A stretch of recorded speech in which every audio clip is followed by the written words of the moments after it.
ditching the plastic but still want to control your money. Let's dive into how to master the Revolut app even without a physical card. First, open your Revolut app. You'll see your main dashboard. This is your financial command center. You'll be able to quickly see your balance and glance at recent transactions. This app is where the magic happens. Your secret weapon: virtual cards. Navigate within the app to cards. You'll find an option to create a virtual card. You can choose a one-time use or a standard virtual card. This is essential for secure online shopping when you're ready to pay. Input the card details just like you would with a physical card, but with the added benefit of security.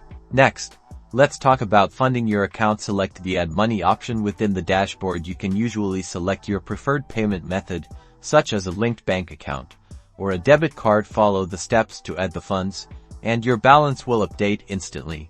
Paying with your phone is super easy. If you have Apple Pay or Google Pay set up on your phone, you can make contactless payments at any terminal that accepts them. Simply select the payment method once you're ready to pay. It's convenient and safe to use. The Revolut app is a total financial powerhouse. Explore features like budgeting tools, expense tracking, and even savings vaults to help you stay organized and reach your financial goals. Take some time to explore the tools provided. This will help you understand your spending habits. Security is key. Take some time to explore the security settings within the app. Here you will find options to freeze your card if it gets compromised. Set up transaction limits and receive instant notifications for every transaction. Ensure everything is set up to your specific needs. So, ditch the card, embrace the app. You've got virtual cards for secure payments. Top up your account in seconds and explore ways to manage your finances digitally. #REVOLUT tips, #financial tech.